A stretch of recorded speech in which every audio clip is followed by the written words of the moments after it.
Ok, amigas y amigos de alrededor de México, en los Estados Unidos por igual, nuevamente con ustedes, con este programa que, como hemos reiterado, está dedicado a liderazgo, a personas que hacen una carrera, que tienen un liderazgo, que influyen fuerte, no solo en su comunidad y en su país, sino en el mundo entero.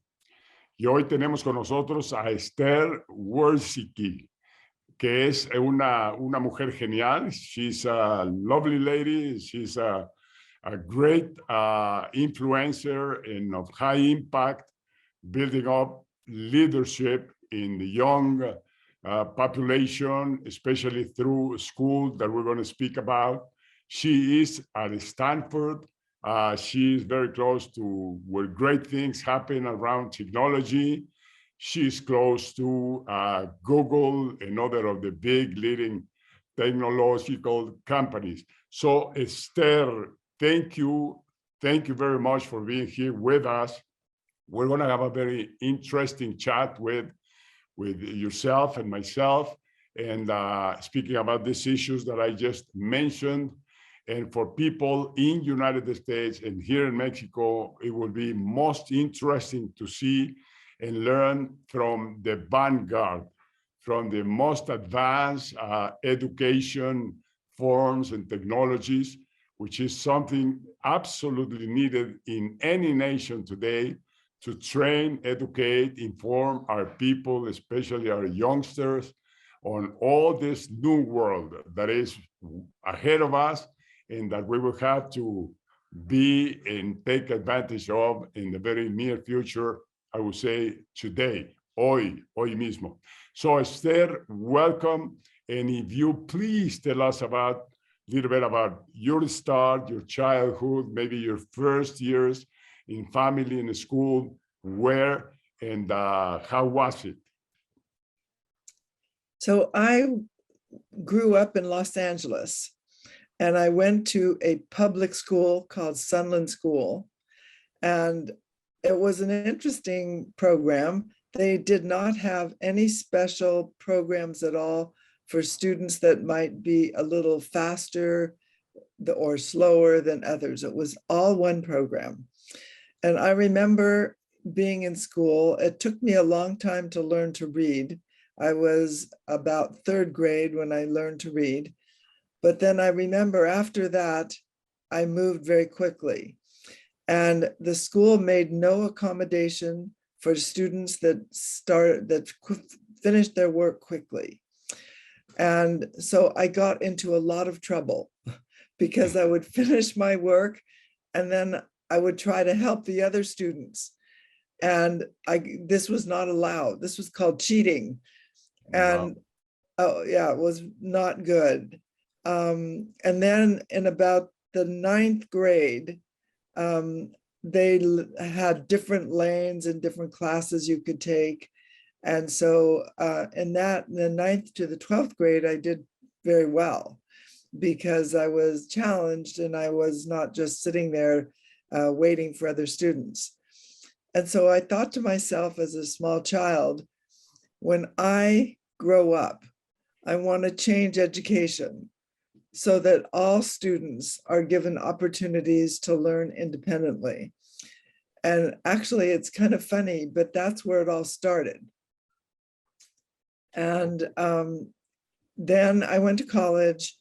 University of California at Berkeley, and I got a degree in teaching.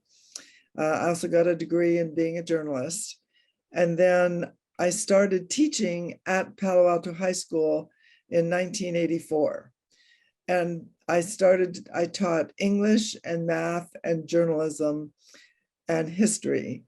And what was interesting about that is that my method of teaching changed right away. I shouldn't say right away. The first 6 months, I realized that what they taught me in the School of Education didn't work. The students were not excited. And so I changed my methods to give students more control of their learning and let them work in groups. I got into trouble for that because they didn't want students to work in groups. And but anyway, it's a long story. It's in my book, How to Raise Successful People, if you're interested. It's also in Spanish, this book. And what I did is I changed the way that I was teaching. And it worked really effectively, especially in elective programs, the journalism program, where the students, when I first started, there were 20 students in the class. And within 10 years, there were 100 students in the class. And the program was very popular. And the question was like, why? They kept accusing me of giving students pizza.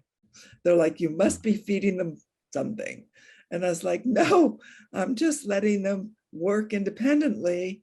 And I'm giving them an opportunity to revise so that if you didn't do it right the first time, then you got to do it again and again until you got it right. And students loved it. And so by the year 1999, I started another program in journalism program. So it became also, in addition to a newspaper, we had a magazine.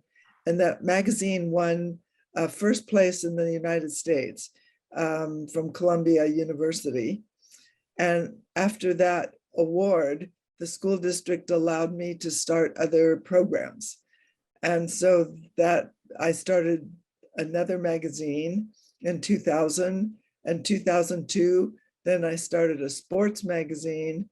And then 2004, there was another arts and entertainment magazine. So every 2 years, there was an additional program that was started. And then by the year 2020, there were about 750 students taking this program. It became the largest journalism program, largest media program in the nation. And it was all based on giving students more control, respecting them, and allowing them to work in groups. And this method not only works in journalism, it works in math, it works in history, and it works in the English language. And so everyone, of course, then became very interested in like what I was doing and why were my students so successful?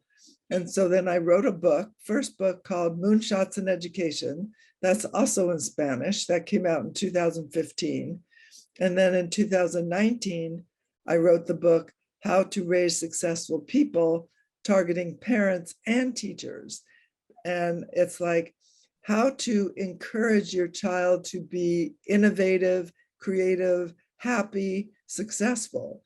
And, you know, it sounds very simple, and it is simple, but it works. You know, it just, you don't need to have anything really complicated. People like to be recognized. People like to be encouraged and respected. So I put together this acronym. An acronym is just a way for you to remember it easily. It's called TRICK, and it stands for TRICK, TRICK, trust, respect, independence, collaboration, and kindness. So I gave my students a lot of trust. I trusted them. I respected their ideas. I listened to when they had something interesting to say or just anything. I gave them a lot of independence. I collaborated with them instead of dictated. You know, we came up with the rules together, came up with the ideas for stories together. And then I always treated them with kindness. And my theory was that students will always, they will forget what you said, and they'll might forget what you did, but they never forget when you're kind. And so, years later, I have students coming back telling me they remember this and that about what I did that was kind. It makes such a difference. It doesn't cost anything. And I'm trying to encourage everyone to just be kinder, a kinder world. It makes us all happy. So that's a great history. story, great contents and ideas that you're sharing with us. So many, and as you say, so simple in a way that it's not difficult to improve the way we educate or the way we educate ourselves. It's great ideas. I've gone through your books. I'm not going to say or claim that I read them all, but I've gone through them and I find these principles, these ideas that you share with us, almost each one of them extremely, extremely useful for us to educate our kids, for us to educate ourselves, and for us to educate our grandsons. And that's a different story and a different way to educate. But I recommend to parents, wherever they are, in the States, in Mexico, whatever the age of the kid, that go through these books and find out the richness of ideas to follow so that we have much better educating processes. Calls my attention a couple of things here that you mentioned.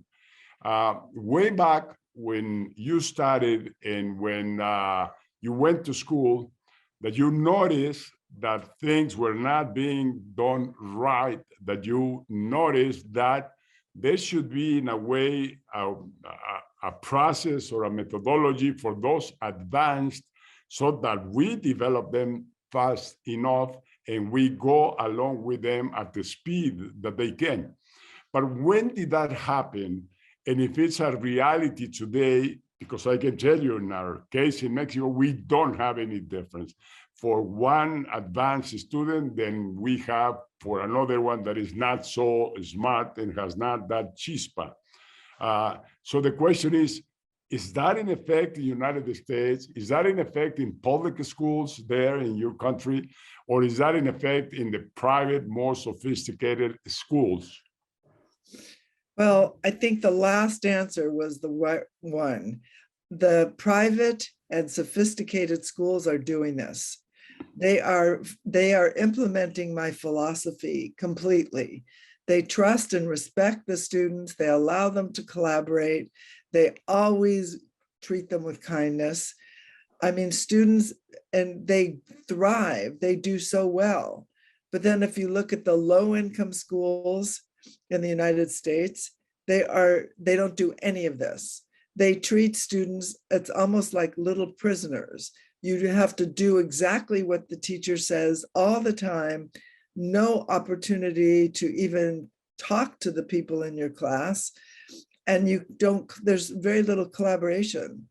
And so I'm trying to say to the teachers, it's so much easier to teach my method because you don't have to be a policeman in the classroom. The kids want to come and they're excited and they want to learn. And so I'm trying really hard to get these ideas across. And even if the classroom is a little chaotic, that's good. It shows energy. It shows the fact that the kids are excited about being there.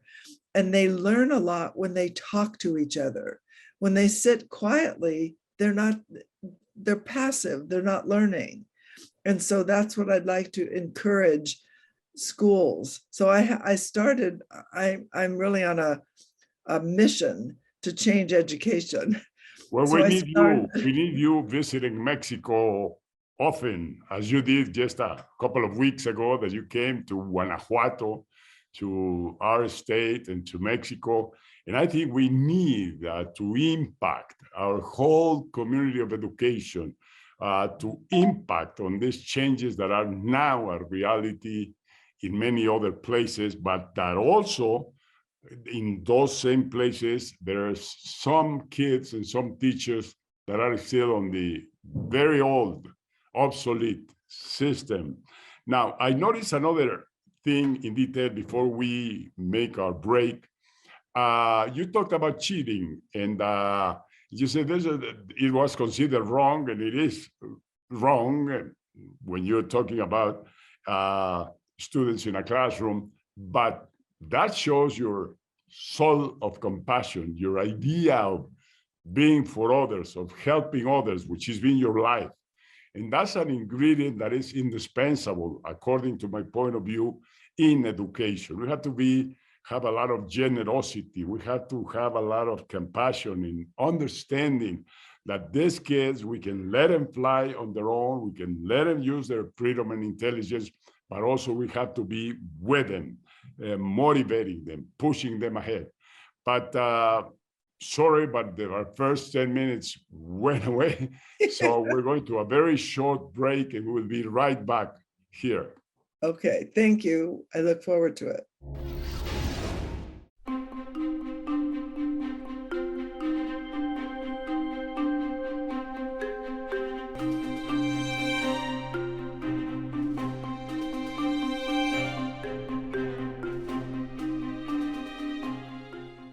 Hello there, Esther.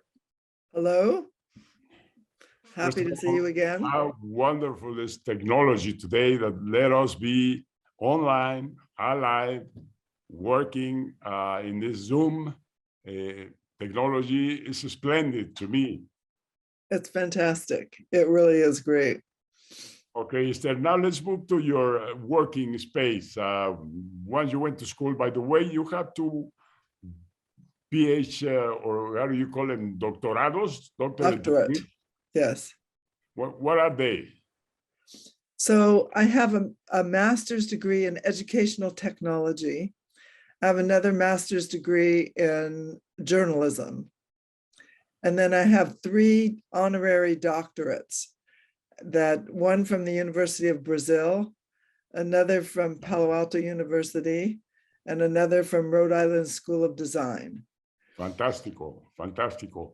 And your education institute, I understand the name is Palo Alto Institute? Palo Alto High School Media Arts. But Okay. I'm also working with University of California, and I'm trying to implement this into all 10 universities. And you're in Stanford? I'm at Stanford now. Yes, I'm at Stanford. But you do work for projects in Stanford, or you teach there? Yes, I do work for projects at Stanford as well. I was part of the program called Media X, doing a lot of work for Stanford and for companies that are working with Stanford. Okay, fantastico. Then this life of yours started with all these ideas that came to your mind, to your head, and you took the initiative to develop one by one. Yes. What would be the center or the core of this system, specifically the one that you work with kids? I mean, young kids, young adults now. I should just say it's not just for kids. It's for young adults. It works in universities, and it also works in the corporate world, in the companies. And it's this philosophy of trick, where you basically give students a lot of respect and you give them trust. And it sounds, as I said, simple, but it has a profound impact. People don't leave companies where they feel respected. They work really hard when they feel respected. Statistics show that more than 50% of this people that are working in companies where they feel respected never want to leave and don't have a lot of stress because they feel like they can work with a team. And so it works really well for parenting also. Your children and the way they are parented that results in the kind of young people they will be. So it's very important for parents to be kind to their children. And, when I was growing up, the philosophy was you were supposed to spank your children. And then research shows that this was not good at all. This created a lot of problems. And so it's important for parents to realize that you can get kids to do what you want without hitting them and without being, abusive. And so the philosophy of trick works so well. I would take 52 kids, 52 teenagers to New York once a year for a week. And they were always really well behaved because they felt like they were part of a community and they were respectful. I was respectful of them. They were respectful of me. I explained the rules that we were going to have on the trip, and it worked really well. And I think a lot of teachers or a lot of parents, when you're taking kids places, if there's no trust and no respect, then you end up fighting about, you should have been here, you should have done that. And I didn't want to have any of that. I wanted the kids to be, they're collaborators. They work with me. They understand the goals. And so then I don't have to constantly reinforce them. And for instance, taking the example of New York, what's the purpose of there? Is it in practice, out in the business world, to learn how things operate, or is the trip to New York? Visit, for instance? Well, since I was teaching the journalism program, I took them to New York to go to the offices of the New York Times and the Wall Street Journal, and then the offices of the Condé Nast publications, all the like Sports Illustrated and Vanity Fair and all of those publications. And then I also wanted to show them the culture. So every night we went to a show, and then we talked about it and like what are people doing? What kind of shows are there? Why are shows better or at least equal to movies? And so the idea was to introduce them to the culture of the eastern part of the United States, because we lived in the West. Yeah. And these trips were very important. They also went to companies. I took them to Google, for example. Google has a whole city block in New York. And then I took them to the Statue of Liberty. And it was a cultural experience for the kids. Let me go back to the idea of those kids that have more capacities that you need to give them speed track in independence and freedom, so that they develop all their abilities. But this world only has a few of those, especially in Latin America. The big majority is the other kids, I'm going to call them so. And how do you extend, massify, or make access to this other kids so that they can narrow the gap of the speed that others are moving? Because let me tell you, I have been gifted by my daughter Paulina, which lives in Los Angeles, in LA. She's got these two kids that today I comprehend that they're very lucky in the sense of education and how they are being impacted by the culture, by the education system, by the community, and by people around them. And I have two grandsons, same age, here in Mexico. And I'm really interested, and I hope I live long enough to see what happened with those in the States that were dropped by God in this beautiful California, so advanced, and that they have, they're close to Palo Alto, and they're close to Stanford, and they're close to, and now they speak about that. And my other kids here, they are seeing the chispa kind of culture that we have here. We're very proud to say that next year we have chispa. And if we don't have all the solutions, we just find them and go after something that we can do with that. So having that in mind, what I see is this that you're doing, which is really heroic and it's fantastic. How do we massify? How do we take it to the rest of the schools? How do we take it to the rest of the universities?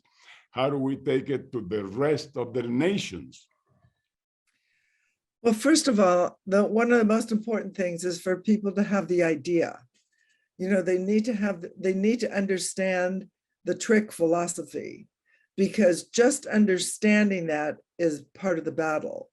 Realizing that kids, if you lecture to students at the university level all the time, if you lecture to them in high school, they don't learn as much. All the research shows that lectures are not effective. They don't work because people tune out, you know, they are thinking about what they're going to eat in an hour, or, you know, their weekend or something. And then I can't remember what they said. So it's very difficult to teach via lecture. You have to use all the senses. You have to be able to do it. It's just like you can't teach a child to ride a bike by just giving them a lecture on it.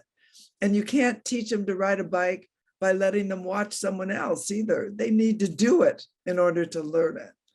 So I started a company called Tract, T-R-A-C-T, with .app, by the way, with my former student. And he is the CEO. And what we're trying to do is bring this project-based peer-to-peer learning to all kids all over right now it's just the United States, all English-speaking part of the world. And that's learning that is created by teenagers for preteens. So why teenagers? I want to empower those teenagers. I want to give them the opportunity to learn to teach, because when you learn to teach, you believe in yourself. You develop leadership skills. And then the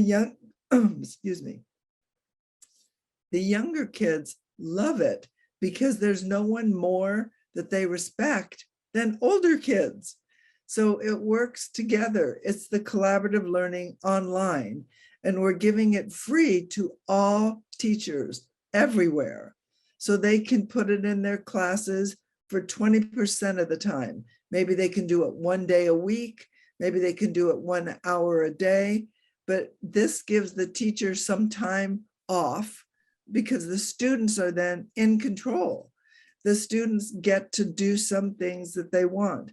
So this is a way to get people, parents, teachers, administrators to understand the power of collaborative peer-to-peer learning.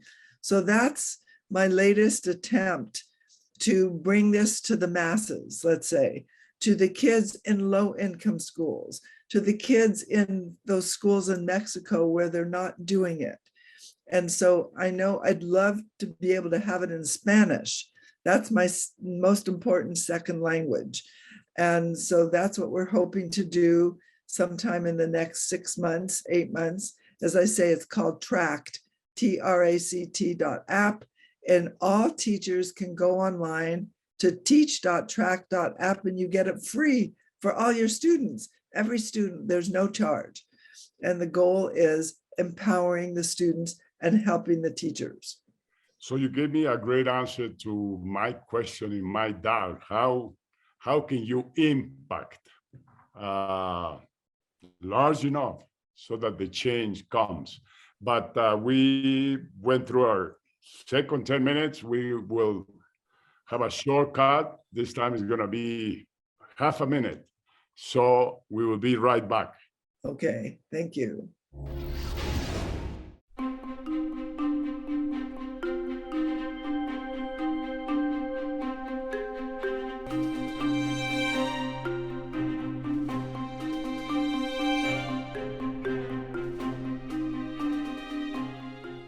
Okay, Esther, we are back. Was less than Yes. a minute. This was 30 great. seconds. I Yes. loved it.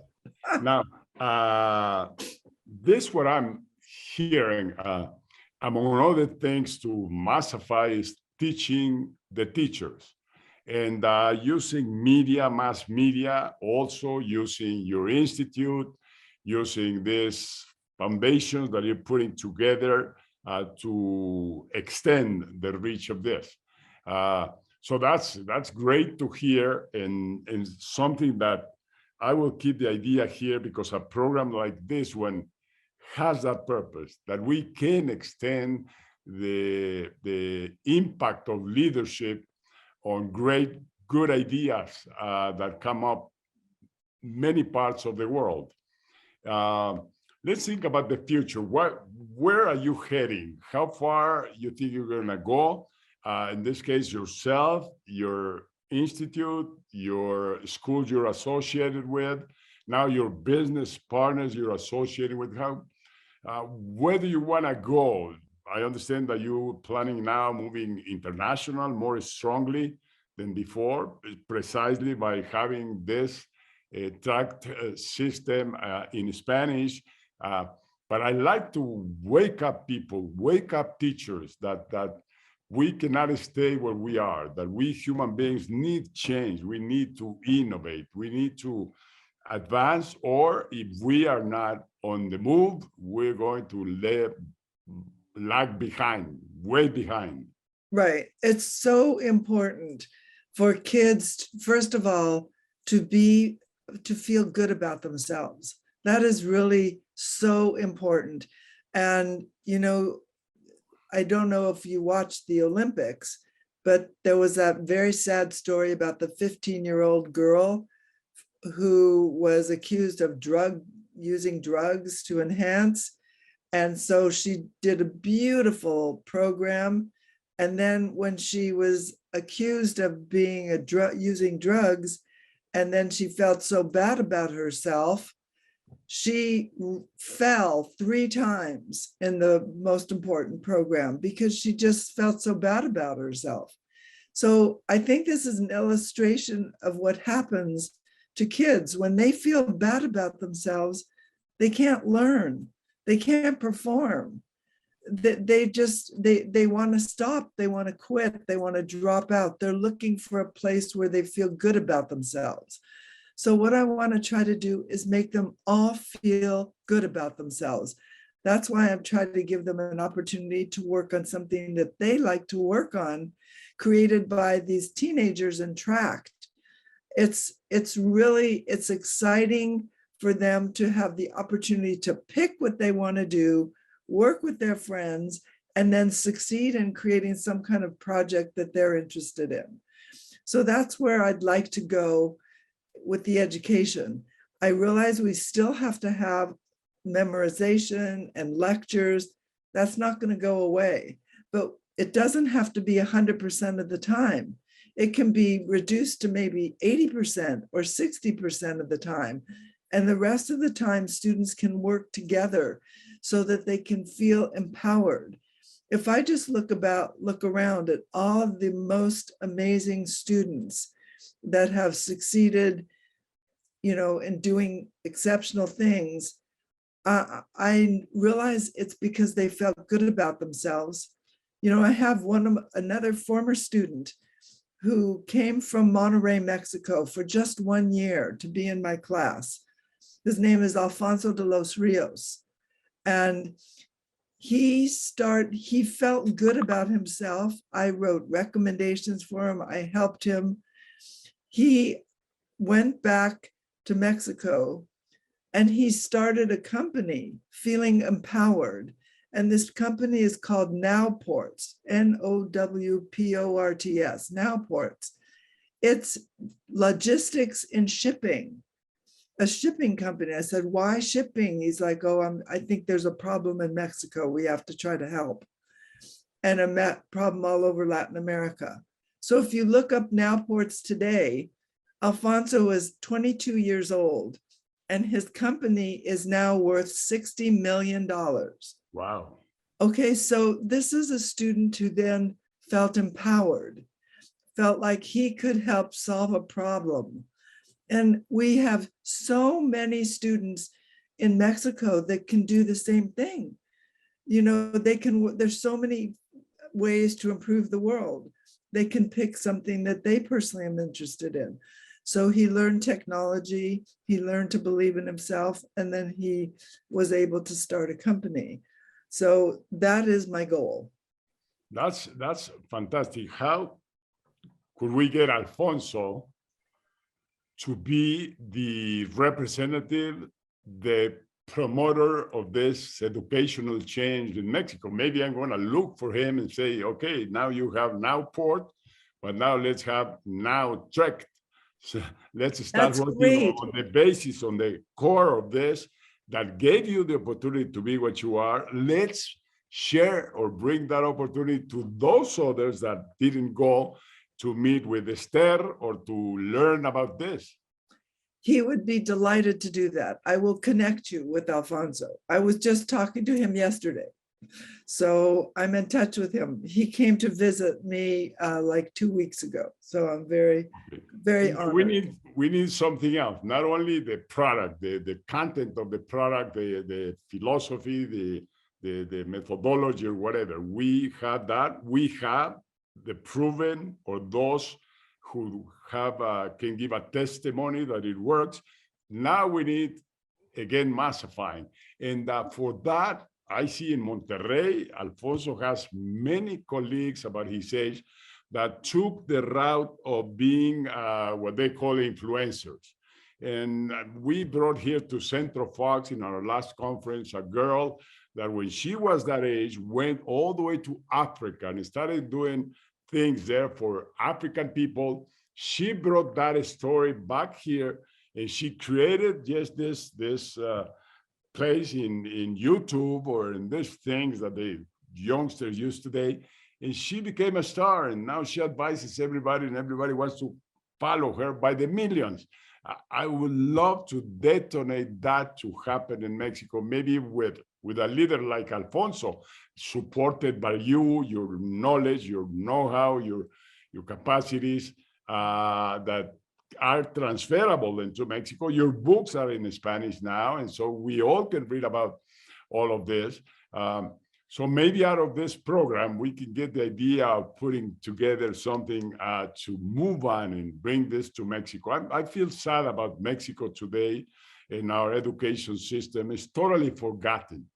Many of us former presidents at least dedicated time, dedicated money in trying to modernize our system, trying to change those old obsolete concepts that we had, and specifically to change, because every president that comes wants to introduce to education his philosophy, his ideology, and we have ideologized our education system instead of technologize our education system. So yes, a lot of work to do, and I'd like to start somewhere because Mexico will begin to be left behind if we don't move at least with a strong vanguard of maybe a couple of hundreds of thousands of kids that we could get into this spirit. Yes. And by the way, it's unfortunate that I couldn't be with you in your last visit because I would love to introduce these concepts into Centro Fox. Let me tell you very briefly, in Centro Fox, we have brought Martha and myself in this last 16 years that we've been working, over 500,000 kids from rural communities, from humble families, to speak to them about leadership, to give them the opportunity to discover their leadership, to see how capable they are, to learn how far they can go, how high they can fly. And we tell them, you were not born to be poor. You were born to do great things in your life. And we're going to tell you how. And in 6 hours, we give them an inversion on leadership. Now, but that concept is just a concept. We need now the real thing. The real thing we must tell them, and we must tell their teachers, if not for all of Mexico, at least within our region. I'd love to start doing something. I don't know how can we in a way, represent what you have and what you represent here in Centro Fox, and that we could have something out of which Centro Fox will work like a whirlpool, to start making waves and bigger waves to influence more and more, to modernize our education system. I will do whatever I can do to help you. So we just need to connect, and I will see what I can do. I can even come and visit and then talk to students.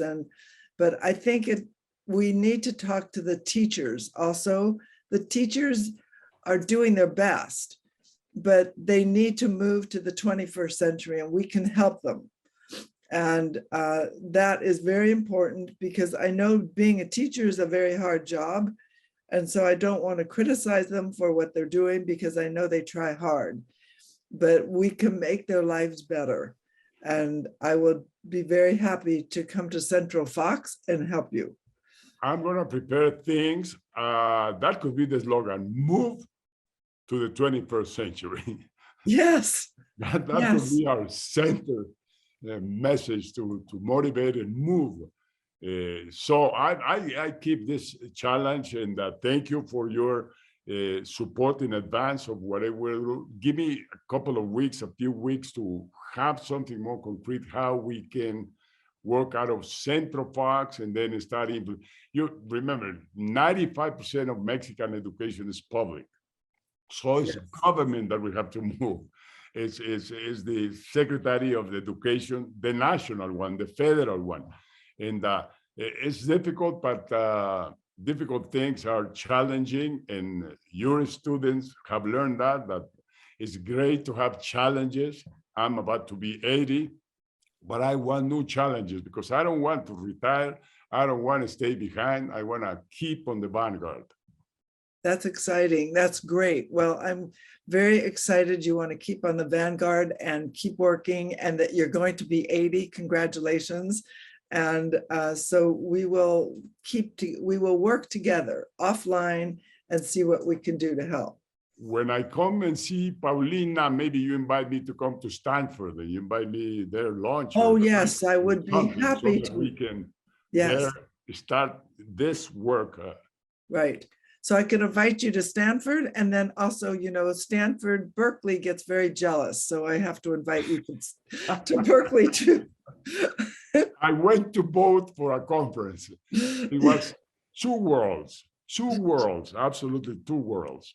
It was difficult for me to be at Berkeley.